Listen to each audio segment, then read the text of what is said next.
समोसे, ताजे ताजे समोसे, बढ़िया तीखे समोसे, मसालेदार समोसे, समोसे ले लो समोसे। समोसे लोगे क्या भैया? समोसे? अरे भैया जरा रुको तो, कैसे दिए हैं समोसे? बहन जी 10 रुपए का एक।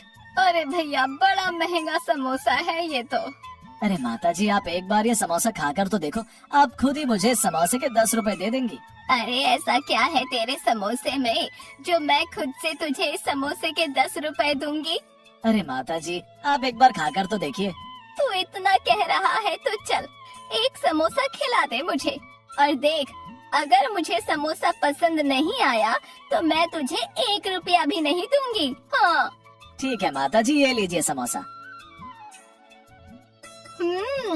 अरे वाह वाह वाह,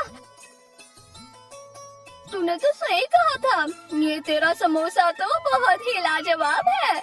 देखा माता जी, मैंने कहा था ना कि आपको ये समोसा बहुत अच्छा लगेगा। हाँ रुक, मैं अभी तुझे पैसे देती हूँ।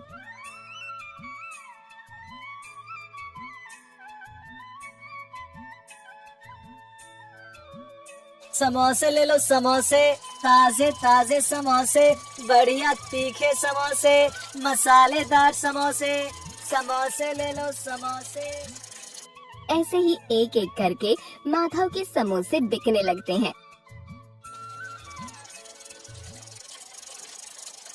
मौसम खराब हो जाता है और तेज तेज आंधी चलने लगती है। अरे ये क्या, ये अचानक मौसम को क्या हो गया? चलो जल्दी से घर चला जाता हूँ, नहीं तो बारिश में भीग जाऊंगा। माधव जल्दी जल्दी अपने घर के लिए जा ही रहा होता है कि तभी तेज आंधी में एक कागज उड़ता हुआ आकर माधव के पास आता है। माधव जैसे ही वो कागज मुंह पर से हटाता है तो देखता है कि वो किसी जगह का नक्शा होता है। अरे अरे ये किस जगह का नक्शा है? इसे घर लेकर जाता हूँ। ऐसा बोलकर माधव जल्दी जल्दी उस नक्शे को लेकर अपने घर जाता है। भाग्यवान लोग घर का सामान। अच्छा लाइए लाइए देखूं तो जरा। आय हाय, ये कितना सा सामान लाए हो तुम? ये तो बहुत थोड़ा सा है। ज्यादा सामान कैसे लाता भाग्यवान? आज समोसों के ज्यादा दाम नहीं मिले हैं। हाय हाय हाय, कुछ भी अच्छा नहीं होता है। ये रोज रोज भूखे रहकर तो मेरी जिंदगी ही बर्बाद हो गई है। भाग्यवान भाग्यवान, बोलिए अब क्या हुआ? ये देखो आज रास्ते में आते हुए मुझे ये नक्शा मिला है। ये देखो, मुझे तो ये कोई खजाने का नक्शा लग रहा था, इसलिए मैं इसे घर ले आया। अरे हमारी इतनी अच्छी किस्मत नहीं है कि हमें खजाना मिले। अगर इसके बदले में कुछ और अच्छा सा लेकर आते तो शायद मैं खुश भी हो जाती। जाओ और जाकर बेकार से नक्शे को बाहर फेंक कर आओ, जाओ। अरे भाग्यवान एक बार देख तो लो। तुमने सुना नहीं मैंने क्या कहा तुमसे? जाओ और इसे अभी के अभी बाहर फेंक के आओ, जाओ। ऐसे खड़े क्यों हो? जाओ ना, फेंक के आओ इसे अभी बाहर। मुझे ऐसा क्यों लग रहा है कि ये नक्शा किसी खजाने का नक्शा है। माधव के ऐसा कहते ही नक्शे में से तेज रोशनी निकलने लगती है और आवाज आने लगती है। माधव, अरे ये क्या है?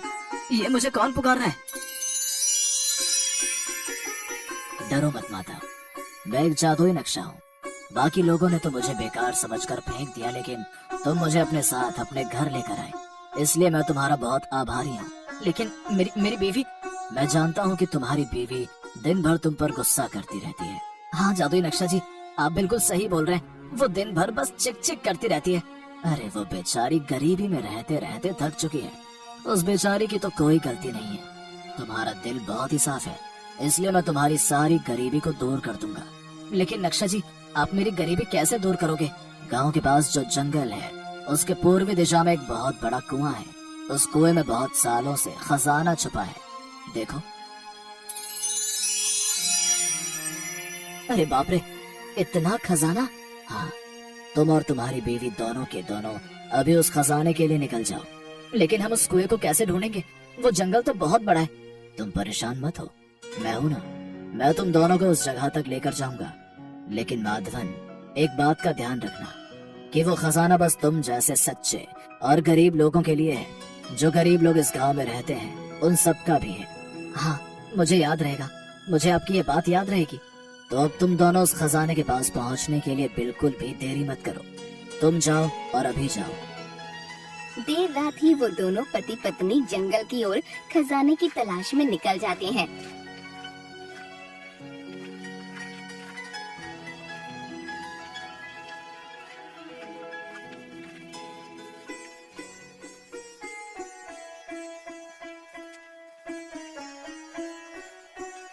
अरे कितनी दूर तक तो हम चलकर इस जंगल में आ गए हैं, अब और कितना चलना पड़ेगा।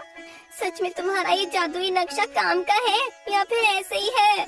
जादुई नक्शे ने तो बताया था कि जंगल के अंदर बड़े से कुएं में है, लेकिन यहाँ तो हम इतनी दूर तक आ गए हैं और यहाँ तो पेड़ पौधों के अलावा कुछ और दिख ही नहीं रहा है। अरे मैं क्या कह रही हूँ कि तुम एक बार अपने उस जादुई नक्शे से रास्ते के बारे में पूछ लो ना। हाँ, ये तुमने सही कहा, अभी पूछता हूँ, रुको। हाँ तो पूछिए ना, पूछिए, जल्दी पूछिए। जादुई नक्शे जी, ओ जादुई नक्शे जी, हमें खजाने तक पहुँचने का रास्ता दिखाइए। हाँ हाँ, मैं ये आम के पेड़ को जानती हूँ। तुम जानती हो इस आम के पेड़ को? हाँ, मैं जब बहुत छोटी थी तो एक बार अपने पिताजी के साथ यहाँ इस जगह पर आई थी, लेकिन उस आम के पेड़ के पास कुआं है, इसका मुझे याद नहीं है। भाग्यवान, वो तो अब उस पेड़ के पास पहुंचकर ही पता लगेगा ना। वो दोनों पति पत्नी जंगल के अंदर उस पेड़ को ढूंढने के लिए जाते हैं कि तभी वो नक्शा बोलता है, रुक जाओ और जल्दी से इस पेड़ के पीछे छुप जाओ। क्या नक्शा जी? मैं कह रहा हूँ ना कि जल्दी से इस पेड़ के पीछे छुप जाओ।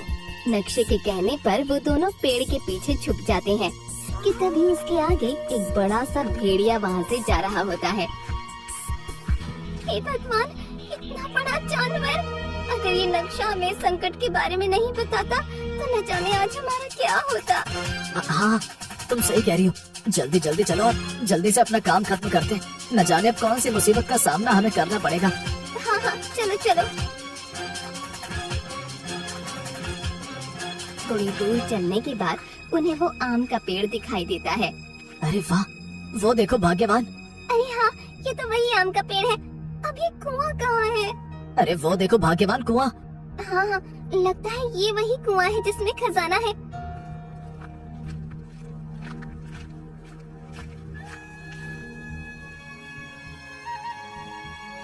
अरे इस कुएं में तो पानी भरा हुआ है, हम इसके अंदर कैसे जाएंगे? अरे इसके अंदर जाने का रास्ता भी हमें वो जादुई नक्शा बता देगा ना, तुम एक बार उससे पूछो तो। जादुई नक्शे जी, आप हमें इस कुएं के अंदर जाने का रास्ता दिखा दीजिए। माधव के बोलते ही उस नक्शे में से तेज रोशनी निकलती है और कुएं के अंदर जाती है, जिससे कुएं के अंदर नीचे जाने का रास्ता बन जाता है। वो दोनों जैसे ही नीचे उतरते हैं तो देखते हैं कि कुएं के अंदर बिल्कुल अंधेरा होता है। हे भगवान, यहाँ तो कुछ भी नजर नहीं आ रहा, सिर्फ अंधेरा ही अंधेरा दिखाई दे रहा है। अरे रुको भाग्यवान, हे जादुई नक्शे, हमें देखने के लिए रोशनी दे। अरे बाप रे, इतना सारा खजाना! हम लोग भी अब अमीर हो गए हैं भाग्यवान, बहुत ज्यादा अमीर। जादुई नक्शे ने एकदम सही बताया था। चलो जल्दी करो, खजाने को थैले में भरकर यहाँ से जल्दी से निकलते हैं। वो दोनों जल्दी थैलों में खजाने को भरने लगते हैं। चलो जी, हम चलते हैं। हमने इस खजाने से अपने थैलों को भर लिया है। चलो ना, अब हम लोग यहाँ से चलते हैं। हाँ, चलो। हम लोग भी अब अमीर हो गए भाग्यवान, हम भी अमीर हो गए। अब हमें कोई परेशानी या दुख दर्द नहीं होगा भाग्यवान, नहीं होगा। वैसे ये जी कितना सारा खजाना था ना, और हमने तो बस ये इतना सा लिया है, इससे हमारी जिंदगी भर तो गुजारा नहीं हो पाएगा ना जी। अरे भाग्यवान, ज्यादा लालच करना सही नहीं है। हमने जितना लिया है उससे ही हम अपना आगे जीवन खुशी व्यतीत कर सकते हैं। नहीं जी, मुझे नहीं पता। अब आप नक्शे से कहकर इस कुएं के अंदर जाने के रास्ते को बंद करवा दीजिए, क्योंकि जब भी हमें जरूरत होगी तो हम यहाँ से खजाना लेकर चले जाएंगे। चलो, अब इस कुएं के रास्ते को बंद करवा दो। माधव जैसे ही उस नक्शे को कुएं को बंद करने के लिए बोलने वाला होता है कि तभी उसे नक्शे की कही बात याद आ जाती है।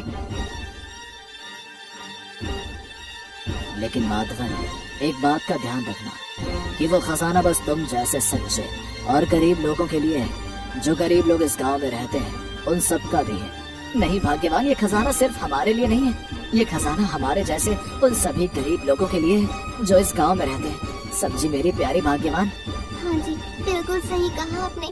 और वैसे भी गरीबी में जीना क्या होता है वो तो हमें बहुत अच्छे से पता है। चलो, क्या पता इस खजाने से हमारे जैसे उन गरीब लोगों का भला हो जाए। चलो कोई नहीं, हम अब इस कुएं के रास्ते को ऐसे ही खुला छोड़ देते हैं। हाँ हाँ भाग्यवान, तुम सही कह रही हो। हाँ, लेकिन जब तक ये नक्शा रहेगा तब तक कोई न कोई इस कुएं के खजाने पर कब्जा कर लेगा। इससे अच्छा है। वाह बेटा माधव वाह, तुम और तुम्हारी बीवी ने इतना सारा खजाना देखने के बाद भी लालच नहीं किया। यही तुम दोनों की अंतिम अग्नि परीक्षा थी। अगर तुम दोनों खजाने को देखकर लालच करते तो मुझे मिला हुआ श्राप तुम लोगों को लग जाता। क्या आपको मिला हुआ श्राप हमें लग जाता है? हाँ बेटा, और मेरे श्राप से इस खजाने के साथ साथ तुम दोनों भी हमेशा के लिए इस कुएं में कैद हो जाते। तुम्हारा साफ दिल को देखकर मैं अब बहुत खुश हूँ। जाओ और गांव के उन सभी गरीब लोगों को इस खजाने के बारे में बताओ। जाओ, और हाँ, उनको बता देना कि जो भी यहाँ लालच से आएगा वो इस कुएं में हमेशा के लिए कैद हो जाएगा। ऐसा कहकर वो साधु बाबा वहाँ से गायब हो जाते हैं। समझ गई जी मैं, आपने बिल्कुल सही कहा था कि मैं ज्यादा लालच ना करूं, नहीं तो आज मेरे लालच की वजह से हम दोनों इस कुएं में हमेशा के लिए कैद हो जाते। चलो चलो भाग्यवान, जल्दी से जाकर हम उन सब गरीब भाइयों को इस कुएं के बारे में बता देते हैं। फिर हम सब लोग भी अमीर हो जाएंगे, फिर हम सब लोग भी सेठ बन जाएंगे।